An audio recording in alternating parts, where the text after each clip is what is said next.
Pourquoi personne ne parle-t-il jamais de cette vérité désagréable? Qu'en est-il des Arabes et des musulmans qui ont acheté et vendu des esclaves africains pendant des siècles avant l'arrivée des Britanniques et qui ont continué à le faire jusqu'au XXe siècle, jusqu'à ce que les Britanniques et les Français essaient d'y mettre fin? Voyez ce qui arrive quand un historien britannique se fait interpeller à la Cambridge Union sur l'islam et l'histoire de la Grande-Bretagne.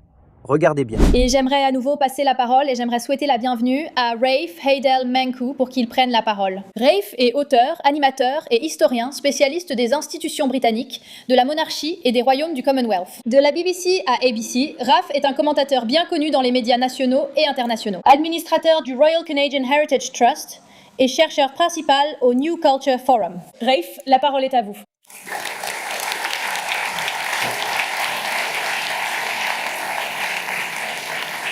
D'accord. Deuxième manche.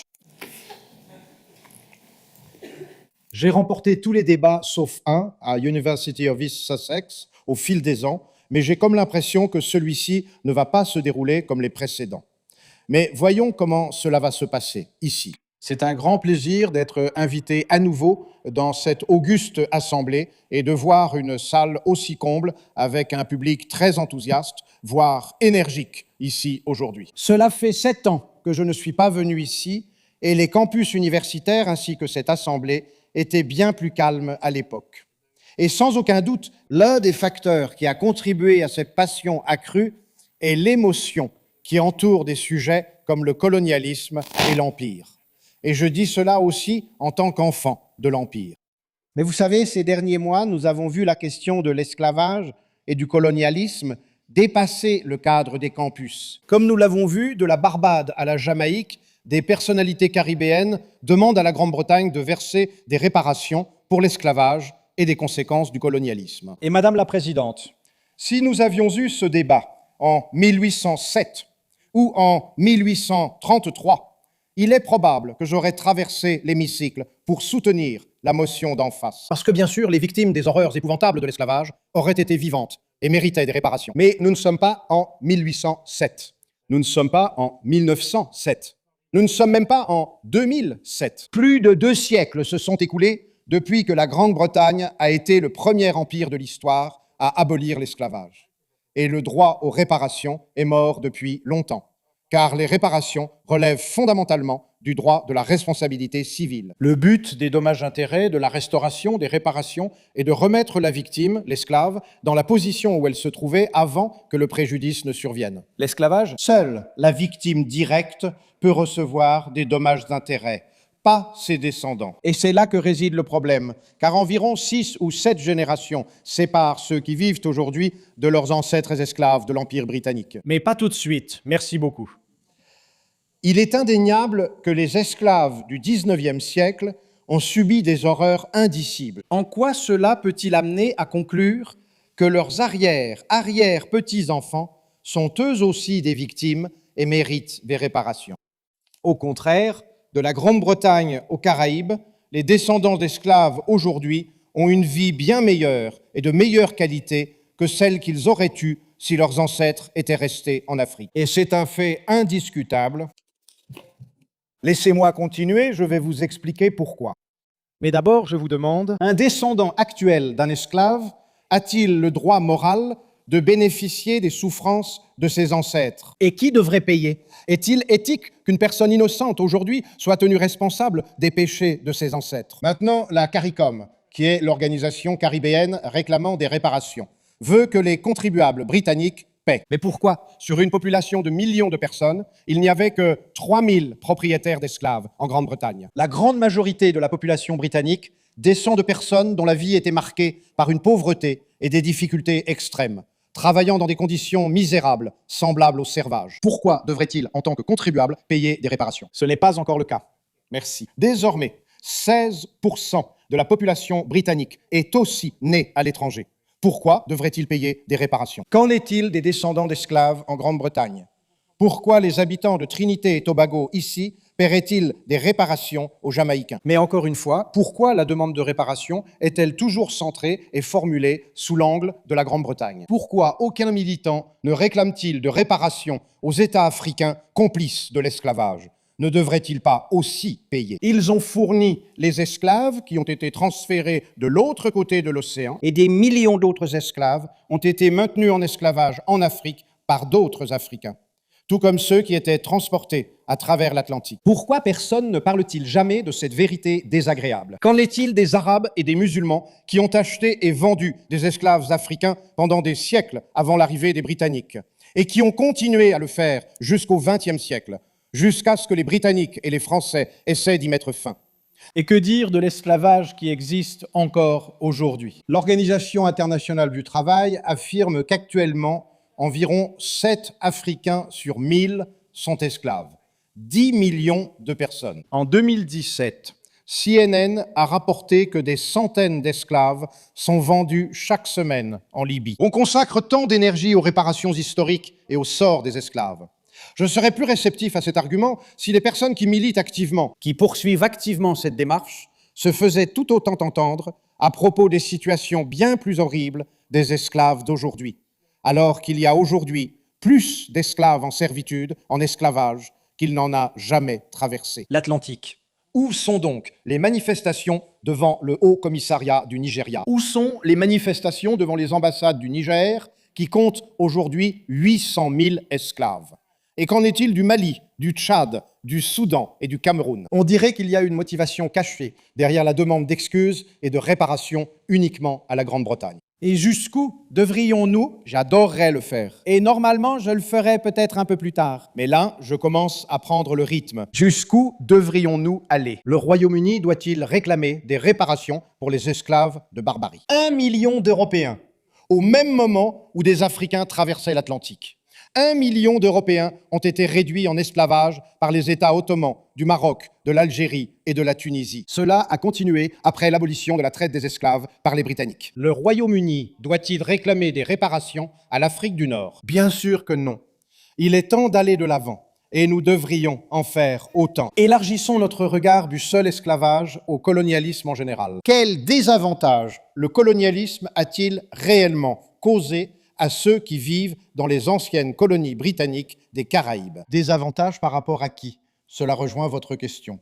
La plupart des anciennes colonies des Caraïbes sont aujourd'hui des pays à revenus intermédiaires prospères. Le PIB par habitant des Bahamas est supérieur à celui du Portugal et comparable à celui de l'Espagne et de l'Italie. On n'entend jamais cela, n'est-ce pas? La Barbade, Antigua et Barbuda, Saint-Christophe et Niévès et d'autres anciennes colonies britanniques esclavagistes sont mieux classés dans l'indice de développement humain de l'ONU que le Brésil, le Mexique ou de nombreux autres pays sud-américains hispanophones. Comment l'Empire britannique a-t-il défavorisé les nations caribéennes? Ce n'est pas clair pour moi. Mais poussons l'analyse plus loin et allons voir et comparer les nations des Caraïbes avec l'Afrique de l'Ouest moderne, les terres d'origine des esclaves caribéens, pour voir comment est la vie là-bas. Le PIB par habitant au Bénin est de 1 430 $. À la Barbade, il est de 17 000 $, soit plus de 10 fois plus élevé.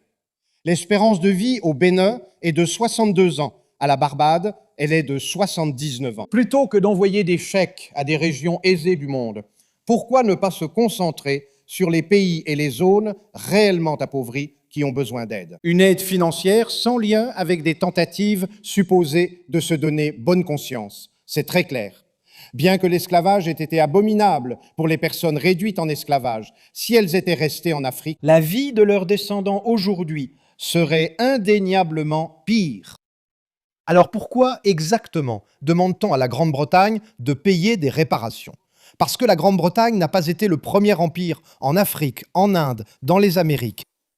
Mais c'était le plus bienveillant. Et les bénéfices qui en découlent dépassent largement, par exemple, ceux des empires islamiques et indiens qui se sont partagés l'Inde, de l'empire Ashanti, du royaume du Dahomey, in 780s, et les centaines, voire les milliers d'esclaves qui étaient sacrifiés rituellement chaque année au Bénin, and we mentioned the Benin. Et on a mentionné les bronzes du Bénin. Les bronzes du Bénin honorent ceux qui détenaient vraiment des esclaves. Je comprends donc pourquoi vous protestez contre la statue de Colston. Pourquoi célèbre-t-on les bronzes du Bénin alors qu'ils commémorent aussi des propriétaires d'esclaves?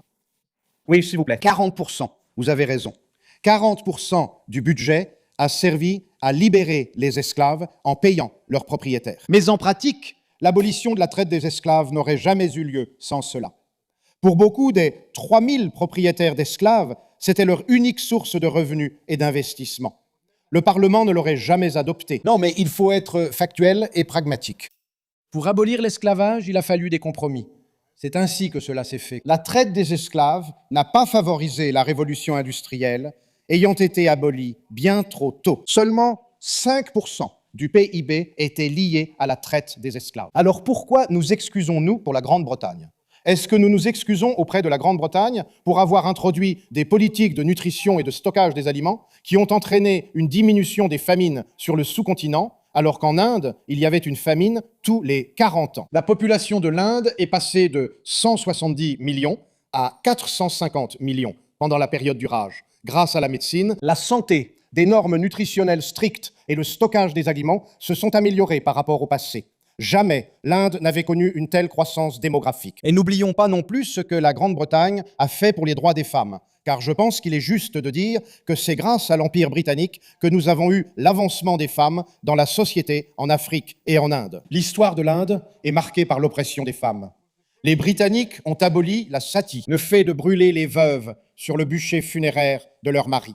Ce sont les Britanniques qui ont mis fin à l'infanticide des jeunes filles. Et ce sont les Britanniques qui ont permis aux veuves hindoues de se remarier. Je suis désolé si ces faits ne vous plaisent pas, mais les faits sont bel et bien des faits. Les universités ont été introduites en Afrique et en Inde par les Britanniques. Il n'y aura absolument pas de système de législature démocratique dans ces régions. Comme l'a écrit Steven Pinker, les sociétés pré-étatiques, avant l'arrivée de l'Empire britannique, étaient en moyenne bien plus violentes que même les États modernes les plus brutaux. Ainsi, bien que de nombreuses injustices aient été commises au XIXe et XXe siècle, le succès moderne des anciennes colonies britanniques aujourd'hui, au XXIe siècle, est en grande partie dû à leur héritage colonial. La langue anglaise et la common law, qui leur ont permis de devenir des acteurs mondiaux. Leurs institutions civiques, la police, l'armée, la fonction publique, la magistrature, le Parlement, les universités. Dans chaque région du monde où vous allez, les anciennes colonies britanniques ont généralement plus de chances d'être les plus développées, les plus riches et les plus démocratiques. Je n'ai donc aucune objection à m'opposer à la motion de ce soir. Mais j'aimerais conclure en citant le grand militant noir des droits civiques et socialistes, Bayard Rustin, un ami de Martin Luther King Jr. et récipiendaire posthume de la médaille présidentielle de la liberté remise par Barack Obama, qui a dit « Si mon arrière-grand-père a cueilli du coton pendant 50 ans, alors il mérite peut-être de l'argent. Mais il est mort et enterré et personne ne me doit rien. » Merci. J'adore vraiment cette vidéo. Il donne aux étudiants de Cambridge une leçon qu'ils n'oublieront pas. Qu'ils ne font pas partie d'un empire maléfique. L'Empire britannique n'est pas ce qu'on prétend qu'il est. Oui, il y a eu quelques problèmes. Il y a aussi eu des problèmes avec la traite des esclaves islamiques et d'autres actions des pays du Moyen-Orient. Mais ils ne se sont jamais remis en question, ni eu à organiser de référendum. Et pourtant, depuis lors, la Grande-Bretagne a complètement changé. Et je pense que les étudiants britanniques ont besoin d'entendre qu'ils ne sont pas le plus grand mal du monde. Et ils devraient, vous savez, ne pas vivre avec ce ressentiment. Merci d'avoir regardé et je vous retrouve dans la prochaine vidéo. Si vous croyez en ce que nous faisons ici chez Jewish Uncensored, pensez à nous soutenir de plusieurs façons. Vous pouvez nous soutenir financièrement en allant sur buymeacoffee.com/JewishUncensored. Vous pouvez également visiter notre nouvelle boutique de produits dérivés, israeluncensored.com, où nous venons de sortir plein de nouveaux articles. De plus, pour accéder à du contenu exclusif, vous pouvez aller dans l'onglet Adhésion de cette chaîne et nous rejoindre là-bas. Et enfin, vous pouvez partager cette vidéo avec votre famille et vos amis afin de diffuser ce message dans le monde entier. Merci beaucoup pour votre soutien.